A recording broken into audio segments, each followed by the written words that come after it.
with a giant magnet. We reject the ideology of globalism, and we embrace the doctrine of patriotism. Not only will this tax plan pay for itself, but it will pay down debt. There are moral and legal obligation questions that I think we'll have to wrestle with as a society. When we as people go wobbly on the truth, we go wobbly on America. All you have to do is look at the numbers, look at what we've done. And this is all in the beginning. From 100.9 FM WXIR, this is Evidence of Design, and I'm your host, Jason Taylor. Evidence of Design is a live talk show about the political economy. We critique income and wealth inequality and support democratic values. Thank you for listening, and welcome. Good morning, everyone. It is the 12th of December on a Saturday. You're listening to Evidence of Design on 100.9 FM WXIR in Rochester. This is Evidence of Design, and I'm your host, Jason Taylor, joined by my good friends and co-hosts, Matt Treadwell. Good morning. And Mary Lawrence. Good morning.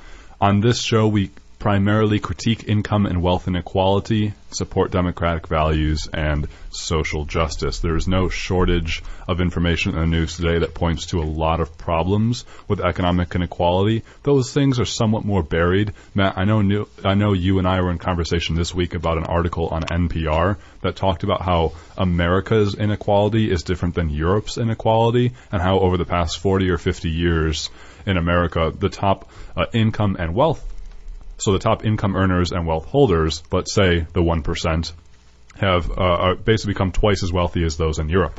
And the article kind of concluded that, it's not sort of historical accident or inevitable trajectory of globalization and other large-scale forces that has resulted in that inequality. It is a result of specific policies in the United States that have created so much inequality, and that is something unique to America and something that we can fight against.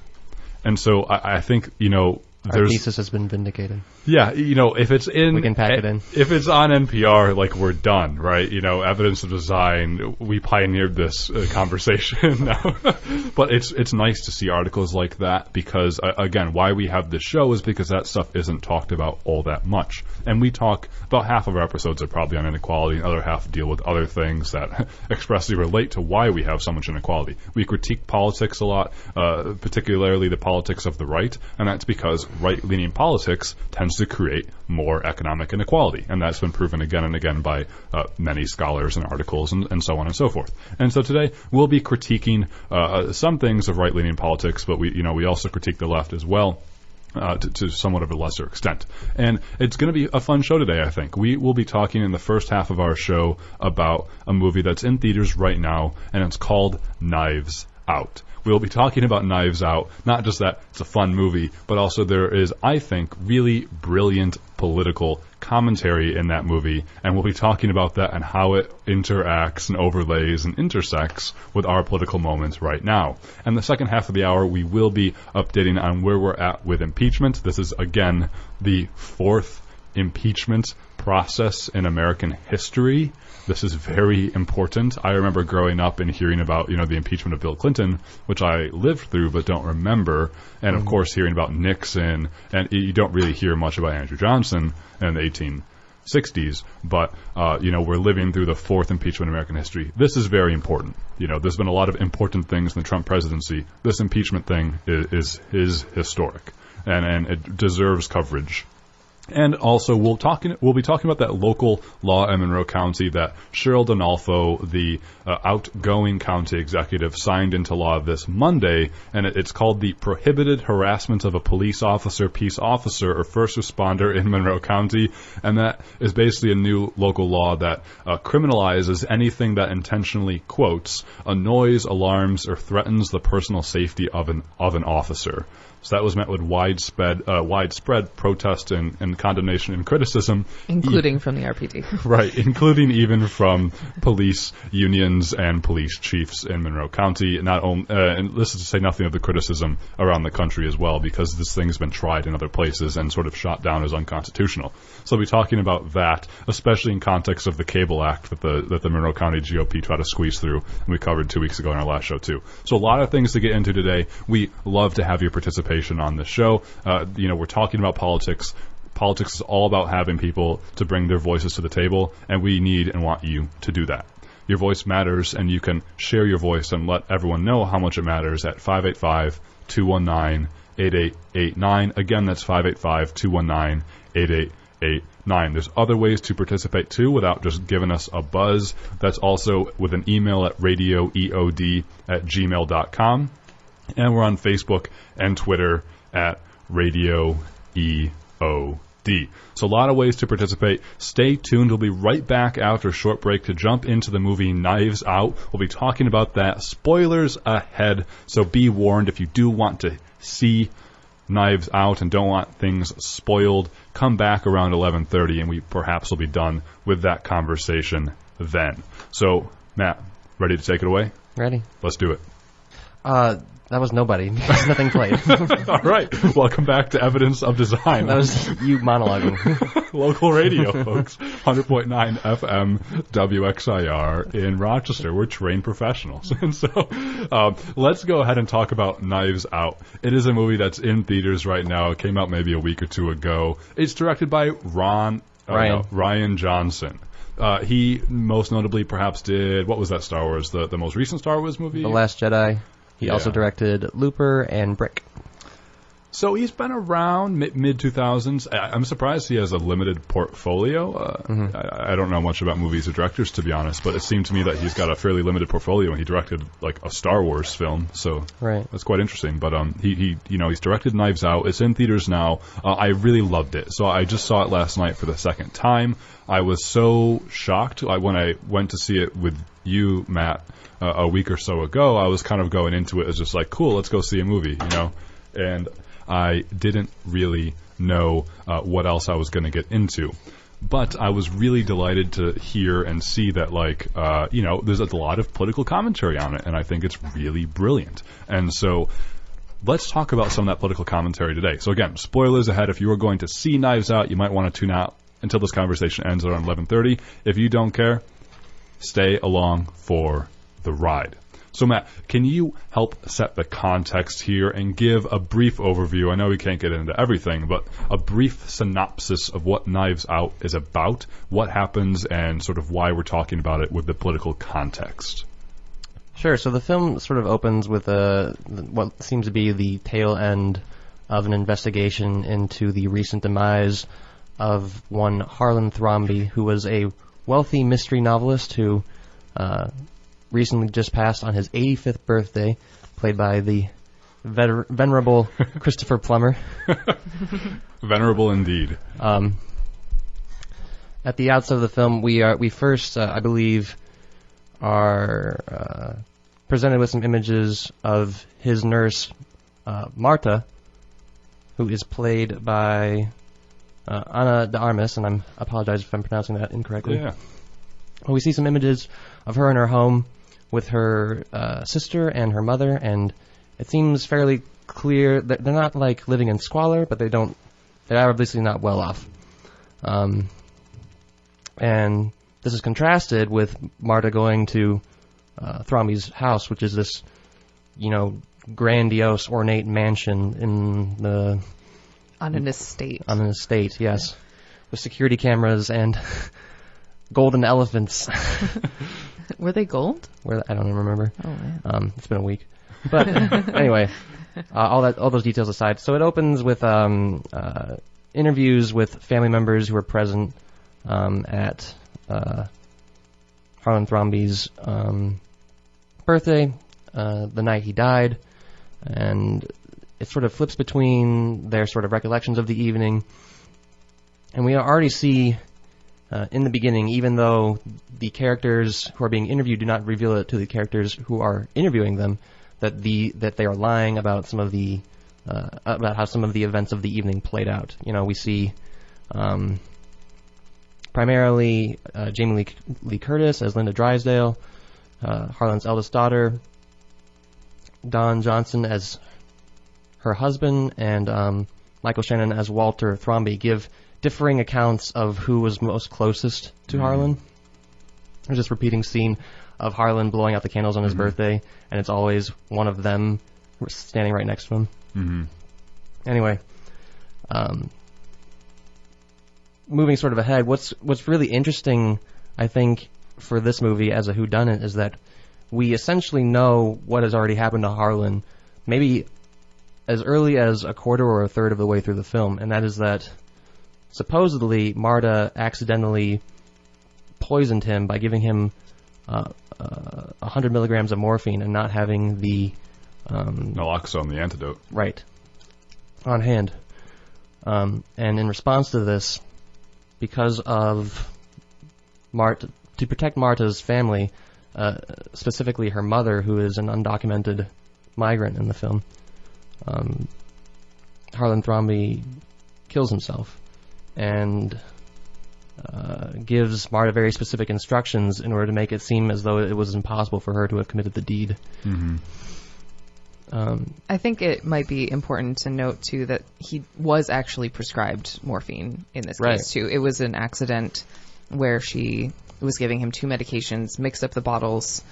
But what he was actually supposed to have some morphine, I think 3 milligrams, not 100. And she mixed up the doses, thought she mixed up the doses. Right, we think that she mixed up the doses. And what is perhaps most spectacular or fantastical about Marta's character is that she has an extreme aversion to lying, such that even the mere thought of it causes her to vomit. So she is physically incapable of lying. Very inconvenient if you're trying to hide something from detectives. Right. But early on, she sort of like ingratiates herself to Daniel Craig and who is playing Benoit Blanc, sort of this private detective who's leading the investigation, and because of this quality of hers, and very accidentally as well, she obviously is trying to stay as uninvolved as possible, and yet he kind of like hires her on to be his Watson as they go and try to find the killer, who happens to be her, right. we think. And so the I guess the midsection of the film plays out with Marta trying to sort of decide between what is the right thing to do. Should she come forward and tell the family who are obviously looked down upon her, and it's obvious that none of them actually know where she's from. There are constant references to, and whenever one of them is talking to her, they'll say like, "Oh, I thought you should have been at the funeral, but I was outvoted." Yep. Multiple characters say this. They also keep saying that she's part of the family, but then don't include her as part of the family. Right. Yep. So there's a lot of like sort of class and racial commentary just in those interactions, but there's also a very specific instance in the film where Trump isn't mentioned by name, but his policies are discussed between Toni Collette, who plays Joni Thrombey, who's this widow of Harlan's deceased son, who's kind of been living off of his benefactory-ness, and then also Don Johnson, who, as I mentioned, plays Richard Drysdale, Jamie Lee Curtis's husband in the film. And did you want to talk about that a little bit, Jason? Yeah, so let's just remind listeners that we're talking about Knives Out. It's a movie in theaters right now, so obviously spoiler alert if you're just tuning in. This is Evidence of Design on 100.9 FM WXIR. We're talking about Knives Out, not just because it's a fun movie. I was very fond of it, but it has, I think, brilliant political commentary on our current political moment. And Matt, you were just giving a sort of rundown or synopsis of the movie, and we've paused right here with the knowledge that basically, the movie starts out with a very wealthy guy who is dead. And the movie has kind of like, who did it, right? You try to figure out who killed this very wealthy guy. Was it a suicide or was it a murder? And there's sort of tensions in the movie between the main character, the protagonist, a young a young person who was a daughter of an illegal immigrant to what's presumably the United States, and also this very wealthy family of the guy, Harlan Thrombey, who assumedly killed himself. And so you try to figure out kind of like who did it, and also what's going on with this tension between the two, where on the one hand this wealthy family kind of welcomes this our protagonist in, but also clearly kind of puts up a hand and keeps her out. And so we were just paused, Matt, when you were saying there was this point in the movie about halfway through where Don Johnson, who was playing the son-in-law of Harlan Thrombey, the wealthy gentleman, and also Toni Collette, who's playing the widow of one of Harlan Thrombey's deceased sons, they get into an argument about immigration. And like you said, Matt, it's very clearly about Trump. And so on the one hand, you have Toni Collette, who kind of plays... Well, would you do better explain this, Matt, or do you want me to go for it? Sure, I can try. Yeah. So the conversation is interesting because Toni Collette gives a very, I would say, insubstantial defense of what she finds abhorrent about Trump policy. She brings up putting children in cages, for example, which is obviously, in any sort of conversation, that should just be the end of it. Like, Trump's putting kids in cages. Why is that allowed? Period. We're converting Walmarts into detention centers. but her character is obviously intended to be very sort of ditzy and airheaded, and so she isn't really able to, I feel, engage her opponent in this conversation in any meaningful way. At the same time, John Johnson as Richard Drysdale is just sort of giving a defense of, in my opinion, the abhorrent, and so I think it is. I would say it's also not a very good defense. Right. What's his main argument, though? What does Don say? So for you, Matt, you say, period, children in cages. Don Johnson says, period, what? Well, he says that, of course that's bad, of course that's awful, but if they didn't want that to have that happen to them, then they shouldn't have come here illegally. Mm-hmm. Which is an argument I know people have made and that I've heard plenty of times before, but people in the Trump administration have made that argument in order to justify what they're doing. But I think it's a well-done moment in the film because I think it satirizes and both accurately portrays what a lot of discourse around this kind of issue, and indeed many issues, look like in today's modern political landscape between people of opposing ideologies, where it's not really...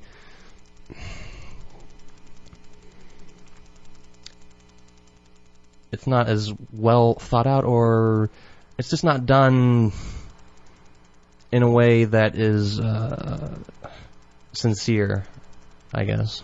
Mm-hmm. Perhaps you two could add to that. I was just thinking of where the scene goes from there. So we have these two characters who are disagreeing on politics, and then Marta, who is... I guess she herself is not an immigrant, but obviously, she's presumably legal because of birthright citizenship. Mm-hmm. Yeah.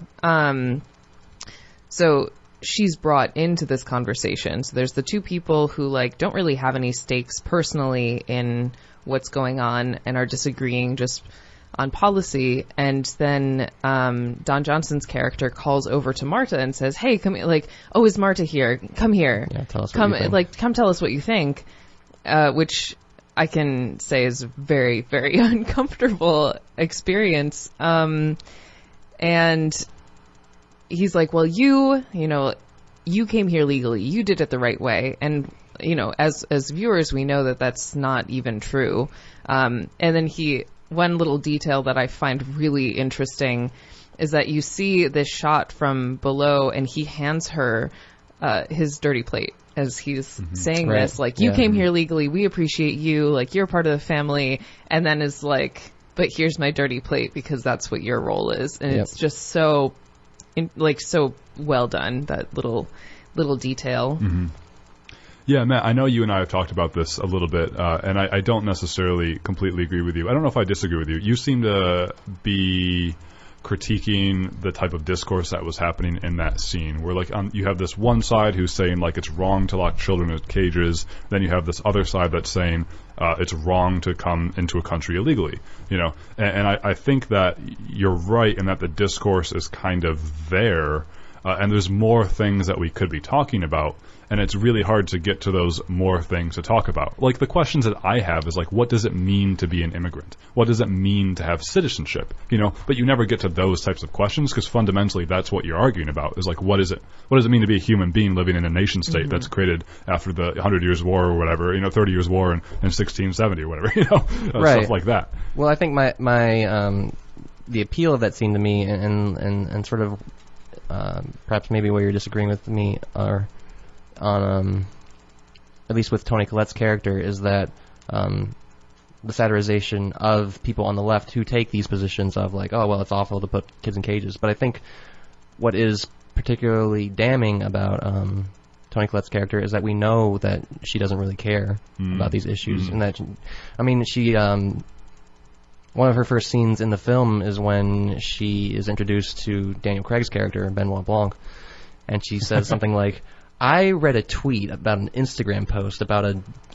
New York Post article that you were in or something, and it's just like, this is how this person is probably receiving all their information, and so like the depth of the conversation that they're able to have about these kinds of issues is that Trump puts kids in cages, which is obviously horrible, obviously wrong, and obviously in many ways where the conversation should end. But she can't really come to their defense because she isn't really invested in their cause. And as we see later in the film, she actively tries to harm an individual who is directly involved in this sort of thing for her own benefit. Mm-hmm. Yeah, let's keep pushing our discussion, Matt. So, and Mary, so we are the director, Rian Johnson, of this film, Knives Out, presents to us as viewers kind of this political subterfuge. I don't know if that's the right word. This political dynamic to the movie throughout the film, right? You go to this film thinking you're just seeing like a great mystery thriller. Yeah. But there's a political theme, and it commonly invokes right versus left. You know, people are illegal, period, or children in cages, period. Not good. On which other side do you align yourself? But I agree with you, Matt, that the director, I think rightfully so in a great way, critiques both sides equally initially, right? So you just said, you know, Toni Collette, it's like she seems kind of ditzy or just consumes a lot of media in a very superficial way, and that just happens to inform her points of view because, you know, she happens to consume that type of media that has a more of a liberal bias. There's also two grandchildren introduced in the movie. One of them is Meg. The character's name is Meg, and she's played by my notes here. Catherine Langford plays Meg Thrombey. She's the daughter of Toni Collette, who we were just talking about. And Meg studies at a prestigious liberal arts college and is described at one point in the movie as an SJW, a social justice warrior. They make several family members make comments on what degree she's pursuing, and it's always like some ridiculous sounding thing like postmodern Marxist constructivism. And her character Meg, she's contrasted with another actor who, I'm having a hard time here searching through all these. I don't even remember what that character's name is. Jaden Martell. Yeah, his name is Jacob Thrombey, and he's the son of Walt and Donna. You know, Walt is a son of Harlan Thrombey, and Jacob is described expressly as like a Nazi boy. Repeatedly. Yeah. He's just the Nazi character. He's the Nazi character. He's always on his phone and is always apparently, you know, critiquing or like spouting very alt-right and right-wing views. He's like 13 or something. Yeah. He looks very young. Yeah. Yep. What is interesting, just real quick, about these two characters is that I feel that in some ways Catherine Langford's character gets to speak for herself in some cases. Mm-hmm. Jaden Martell's character has very few lines, and so we know everything we know about him, and we essentially know from other people's viewpoints about him. Mm-hmm. And so I want to jump forward here because we could sort of keep rambling on the movie for a while, but You're right, Matt. So Meg has more of a character, right? The more liberal daughter has a character. And I would argue in this film, at the end of the day, like, if we're going to have it be a 50-50 right versus left, which isn't necessarily useful, but, you know, for our purposes here, the left kind of wins in this movie. The left critique kind of wins. It doesn't fully win, like, you know, it gets critiqued, and it should, rightfully so. But in the end, in the movie, what happens is that sort of Marta, the young, protagonist, who's the daughter of an illegal immigrant, who we initially led to believe is directly responsible for causing Harlan's death. Mm-hmm. She kind of comes out on top of all of this and ends up actually inheriting the entire family's wealth and fortune. Yeah. Well, actually, Harlan's will is read perhaps at the midway point in the film, halfway through, and he names her as his sole benefactor. Is that the right term? Yep. Which causes just an uproar for the Thrombies, who spend the rest of the film trying to get her to fork over the fortune in the house and all his publishing rights to them. What is interesting about this is that Chris Evans, who plays Ransom Thromby, kind of this black sheep of the family, who also, we're told, shares many qualities with Harlan, but sort of befriends Marta and presents himself as this nice guy who's just trying to help out somebody who has always been there for his grandfather. He does ask for his share of the inheritance, though. He does do that. But he does present a much more charming facade at the sort of introduction of his character than when we last see him. So he and Marta kind of have this alliance going on through the halfway point to maybe the very end of the film, until we finally are revealed through Benoit Blanc's incisive detective work that Chris Evans has sort of been playing Marta this whole time, and that he is actually responsible for trying to get Marta, and for actually Marta believing that she had killed Harlan Thromby. We actually discover that because Marta is so good at her job, that Harlan was fine, and that he didn't need to kill himself. She believes that she killed him because the medicine that she gave him was relabeled by Chris Evans' character. But because Marta, and it's expressly said, because Marta is so good at her job, she is able to tell the difference in like weight or viscosity or something that morphine and the other drug that Harlan was taking has. And so even though they were mislabeled, she still gave him the right medicine. And I think that is perhaps another beautiful detail in how Marta's dedication and skill sort of sees her through, whereas these other characters in the film, the Thrombies, are so used to being pampered and having things delivered to them, and have developed this sense of entitlement, and yet they don't have the ability to sort of take care of themselves and to live fully or decently, even. There is a really interesting dialogue I found too when they find out that Marta is going to inherit all of the grandfather's assets and fortune. There's this. Well, actually, before that, they decide that, that they are going to take care of her, that as a family, they are going to provide for her and make sure that she's okay. And there's this, like, touching scene where she hugs Walt and thanks him. And because obviously her living was made in taking care of this man. So there's this wonderful... Well, I guess an interestingly persisting dialogue of who's going to take care of who. So once they offer the fortune, or once she finds out she's receiving the fortune, they're like, well, you have to give it back. We'll provide for you, but it's ours. This is our birthright. This is our home. And I think that's very overtly political. It's talking about this physical house, but also talking about the nation. Yeah. This is our home. This is our birthright. We'll provide for you to the manner that we see fit, but we're not going to let you have it yourself. Mm-hmm. And I think that, for me, is one of the most powerful points of this movie, is this narrative about birthright and home that surrounds this family, and they're all fighting amongst themselves about, who's going to take care of who. Mm-hmm.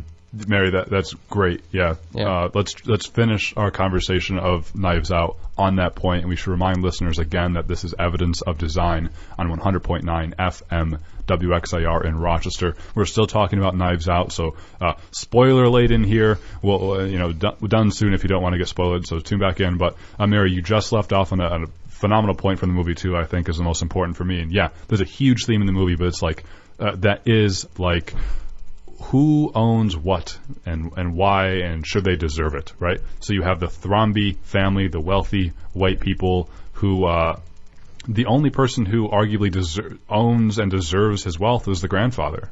And he, in his will, chose not to give any of his wealth at all, $60 million plus in assets, to any of his children and grandchildren. And he does it because, one, they're jerks, and they're not the best people in many regards. And two, is because he thinks that it's holding them back to not own or do anything of their own. And so he actually gives it all to this, our protagonist, who is from, I don't even know which country she's from, because the characters purposely kept mixing it up. Yeah. Again, it seems, it's not explicitly said, I don't think, but I think it seems fairly obvious that she was born in America.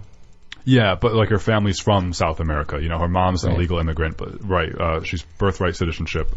And so, she inherits all this fortune. And at the very end, Chris Evans' character, Ransom, he kind of explodes and says, you think you can come into this family and take our fortune, our ancestral birthright, this is ours, and boom, like that. That's kind of gut punch. And Daniel Craig's character, the detective, he kind of counters. He's like, wait a second. He scoffed at him. Yeah, he literally laughs in his face. He's like, you think you own this? Like, Harlan Thrombey bought this estate from a Pakistani in the 1980s. He kind of goes on and on, like connecting the dots where it's like, why do you, white person, really think you own what you own? Your ancestral right to your wealth that isn't made by you, nor in your blood deserved of you, and it's very interesting, and bam, that hits you in the gut. I think it questions what family means too. Is it the people who are related to you by blood, or the people who befriend you and are kind to you and take care of you physically, take care of you in so many ways? I think that's maybe not something we can touch on today, but something that touched me was this idea of family being chosen rather than by blood. Yeah. And just in case it wasn't explicit enough, you can easily replace Chris Evans' character's uses of the words, our home, our wealth, with things like our country, our jobs. Yep. America first, Judeo-Christian values, things like that. And so the movie kind of ends, I think, in a phenomenal place. And well, it ends with Marta drinking coffee on her new terrace balcony. Out of a cup that says, my house, my rules. Looking down on the Thrombeys. Which is probably like the happiest ending it could have had, and I'm happy that it ended that way. But in some ways, I think, just this amount of wealth is still persisting a divide that shouldn't exist. Yep. There's no reason why. And in many ways, as we see throughout the film, Marta inheriting this wealth is something of a real problem for her. It causes her a lot of issues with attention from the media and unsolicited lawyers knocking on her door. And the movie doesn't go too far into that, but it's clearly something that she's uncomfortable with and doesn't even necessarily want. Exactly. Yeah, Matt. So I want to end on this point here, and that's, it's not like Marta automatically deserves the wealth just because she is an immigrant, right? Or the son of an immigrant. Or it's not the son, the daughter of an immigrant. I'll get there eventually. So I think why you're left in the film feeling like it's in a good space, because it's said again and again, specifically by Daniel Craig's character, who's kind of the second protagonist, is that Marta's a good person. Yeah. She's like the only character in the film who wasn't out for herself. At times she was tempted by that path, but at the end of the day she refused it. Mm-hmm. All the other characters, at least in the family, had something to do where they're hiding the truth, they're obfuscating, they're redirecting, they're taking advantage, they're conniving. For their benefit. For their own benefit. Even using sort of progressive-minded language sometimes, as a cudgel to say, no, we'll take care of you, your family, this and that. But they don't actually mean it. And so it ends, I think, in a very strong place where Daniel Craig's character, is asked, well, should I give the wealth back to them? And he's like, follow your heart. You're a good person. And I leave that film thinking, in this era where there's so much bad stuff, and what kind of person do I want to be? Do I fight and give up some of my values to protect what I think is right? Or do I just keep on keeping on and try to do what I think is right? There's somewhere in between the two of being a good person. And there's still a truth out there that can be found by good people. And I think that's very important. I think that's a good point to leave on. Yeah.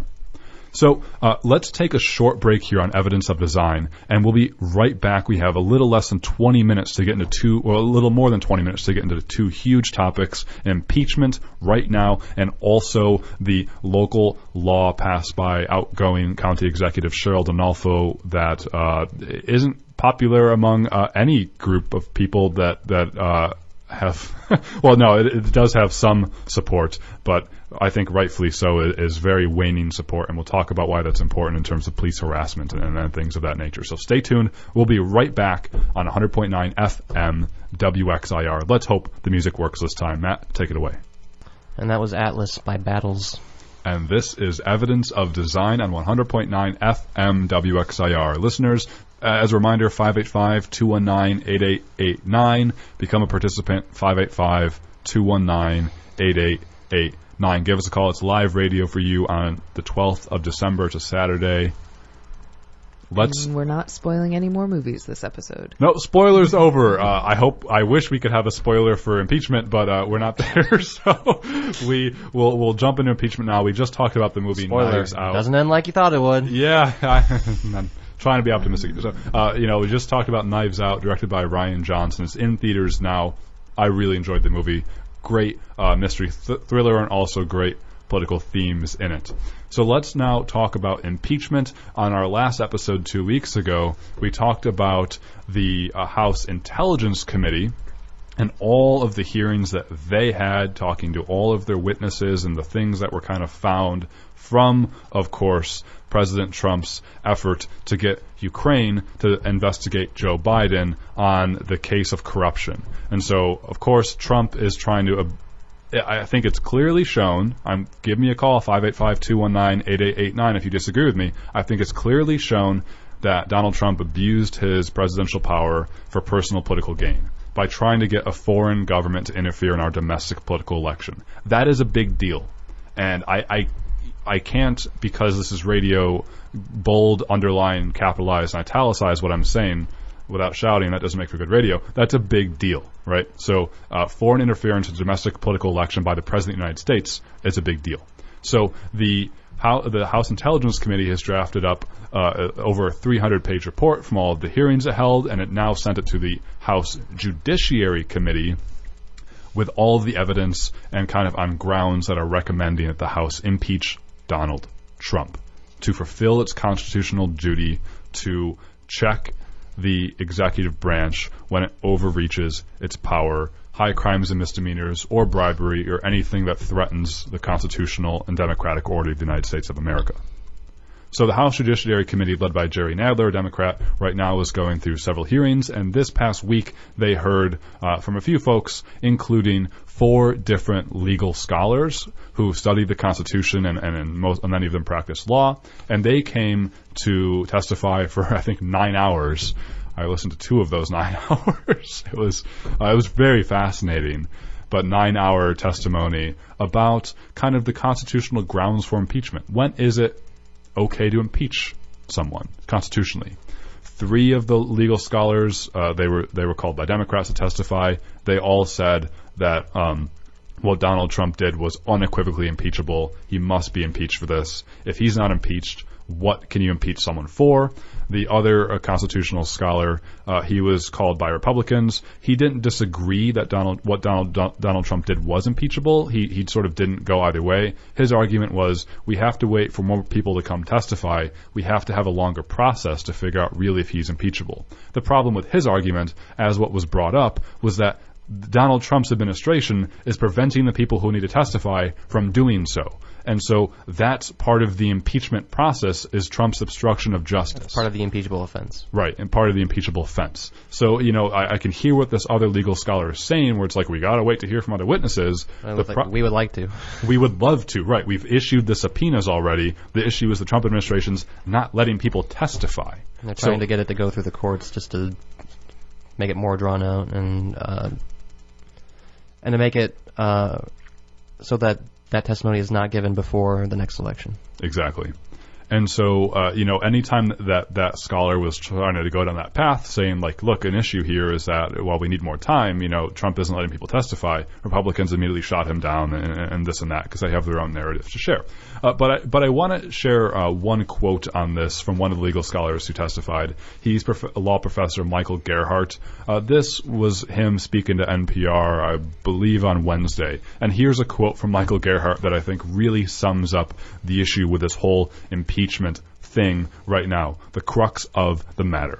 He says, quote, "I think the main thing I wanted to stress is the fact that the president has argued that every option for holding himself accountable under the Constitution is illegitimate, except for the next election.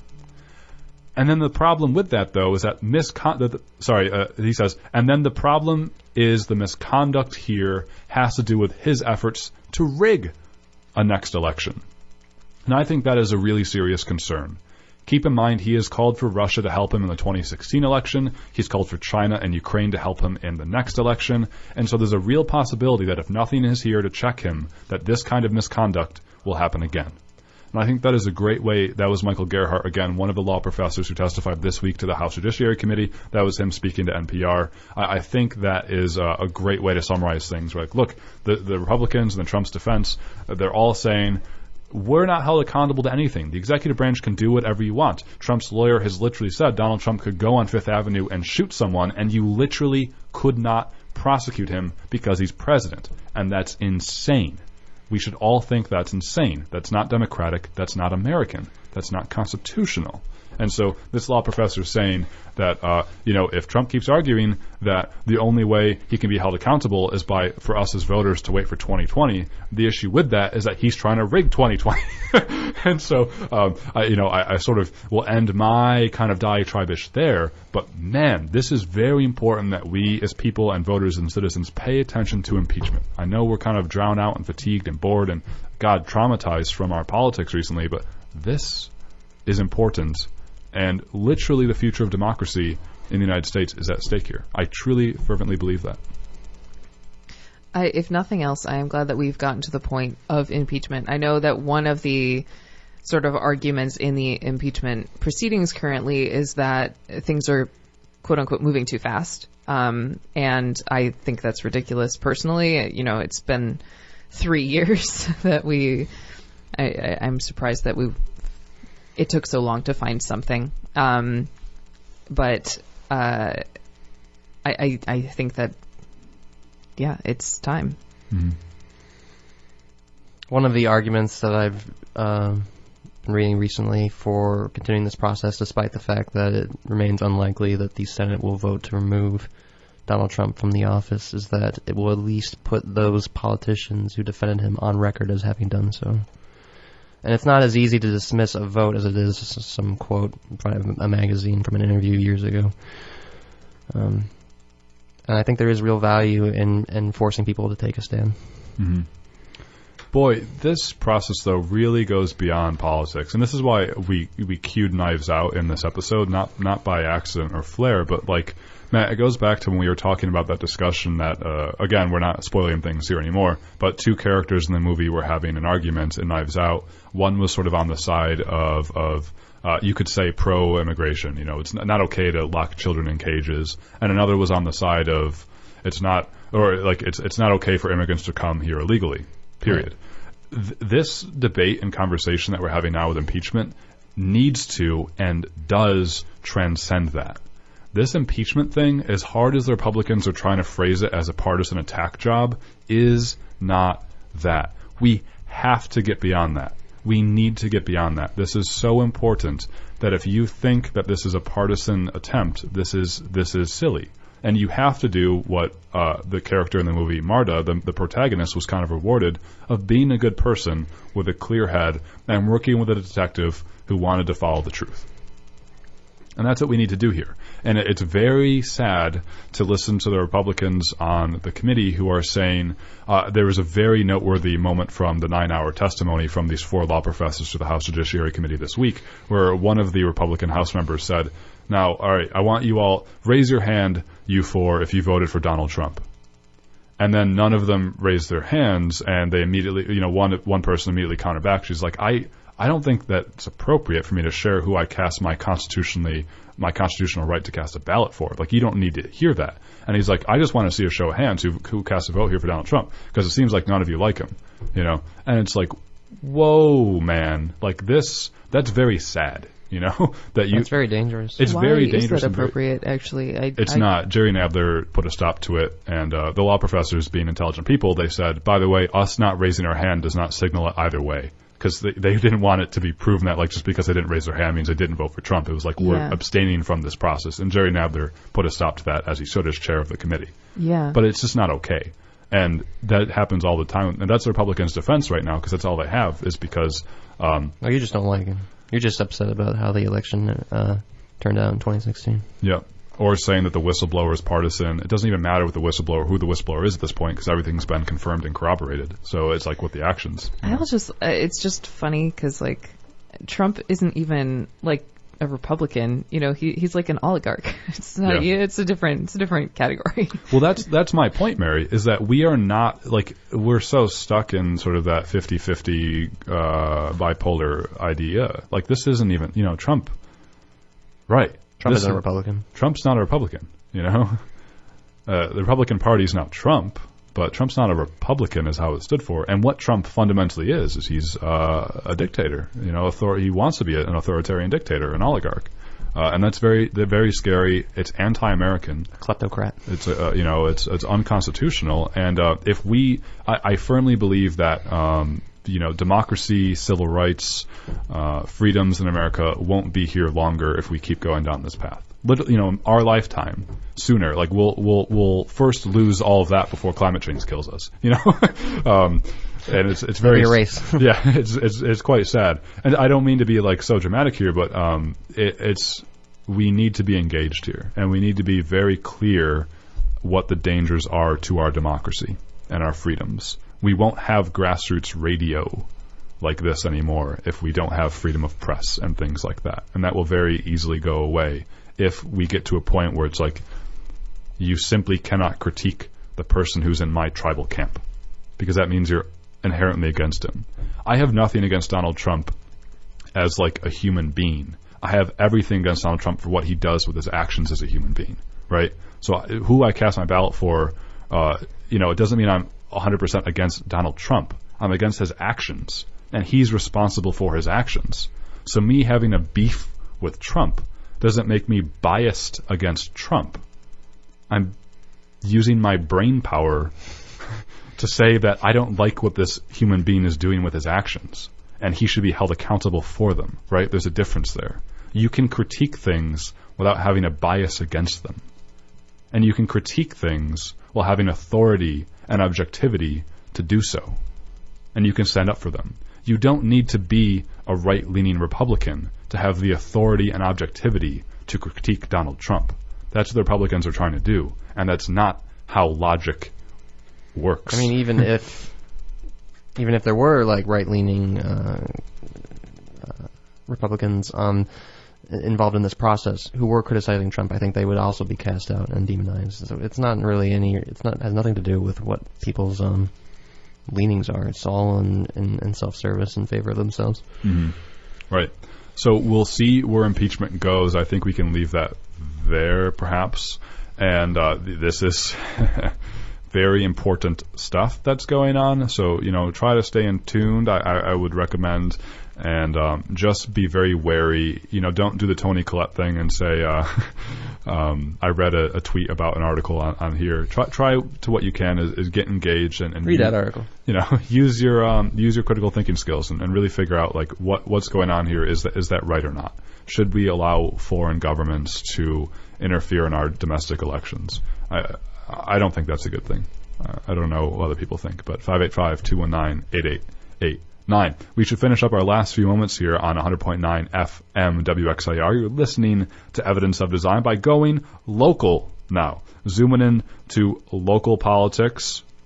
As we talked about at the top of the hour, Monroe County Executive Cheryl Donalfo, she will be replaced by Democrat, what's his name? Adam Bello. Adam Bello. Adam Bello. Thank you, Mary.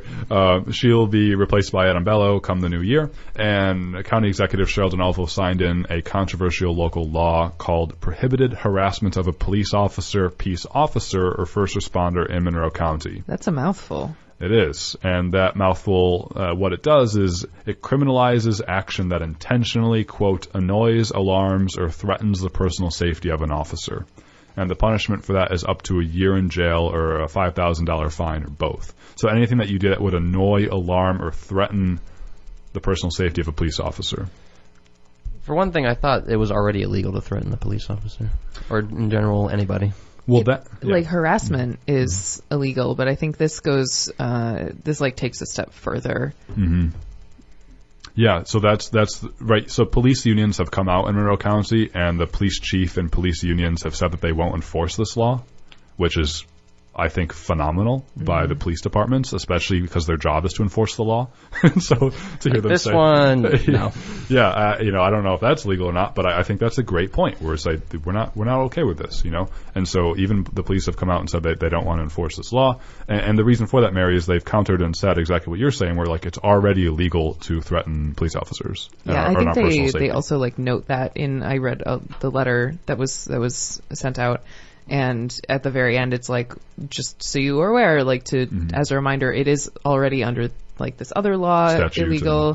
And, so if anything happens, then there was a number to call. So it's not without thought. Mm-hmm. My worry with this is that with anything, personnel changes over time. So just because the heads of various police departments have decided not to enforce this bill at this time doesn't mean that down the road they might not change their decision or be replaced by somebody who does choose to enforce this law, so long as it exists and remains in effect. Mm-hmm. And what is, as I'm sure plenty of people have pointed out in criticism of this bill, what is annoying? Is that somebody documenting an instance of police brutality on the side? Is it a protest march against with Black Lives Matter, for example? There's just so many ways in which this could be abused to silence dissent, public discourse, and that's bad. I mean, it's also a way to push mass incarceration further, and racial profiling is, I think it would be a very, very easy way to put more people who don't need to be in jail. And I'm very glad that the RPD is explicitly not complying, and I think we'll have to be very careful and try and get this law repealed. Mm-hmm. If it's even, it's challenged I feel by like courts. this must not be constitutional. Right, it's going to be challenged by courts if not already. What I don't understand is why the Monroe County GOP went for this, because it's received widespread criticism from the community, which is great to have that people out there and engaged in critiquing that. Especially on the fringe of what's the PAB?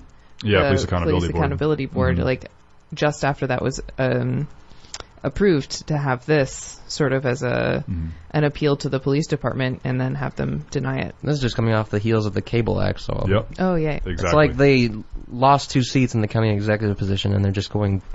I don't even know. Yeah, the county legislature, they lost 2 seats, and they lost the county executive, right?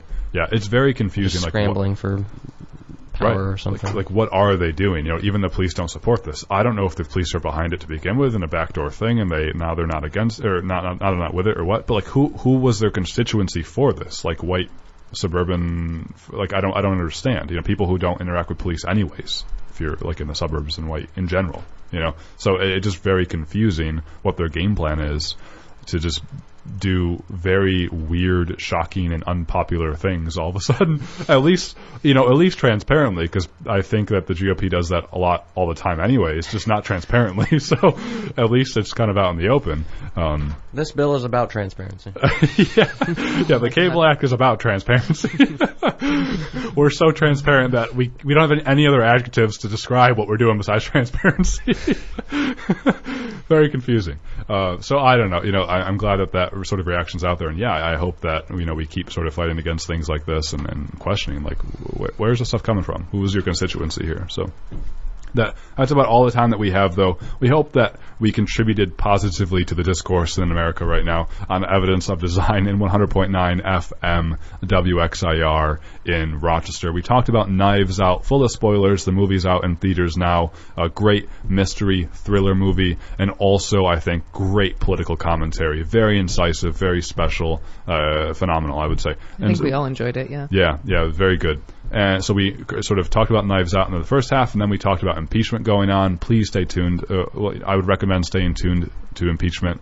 Very important stuff. Really threat to democracy, and our country is at stake here. Really believe that. And then we talked about locally the new law passed by the Monroe County GOP that basically says you can't annoy police officers that even the police don't support. So we're going to end there. And see you next time. Our past shows are on YouTube. If you search for Evidence of Design, Episode X, be specific with your search because the bots don't favor us all that much yet. Or change your search to channel. Yep. Evidence of Design. That's where we're at. Email us throughout the week, radioeod@gmail.com. Thanks for tuning in to Grassroots Community Radio here at 100.9 FM WXAR. I was your host, Jason Taylor, joined by my good friends and co-hosts, Matt Treadwell. Farewell. And Mary Lawrence. Have a good one. Be well. Oh, yeah, Esquire Hour is up next. Don't forget. I always forget. Tune into them. Good show. Intro and outro by Mother. Be well. Be safe. Take care. And bye-bye.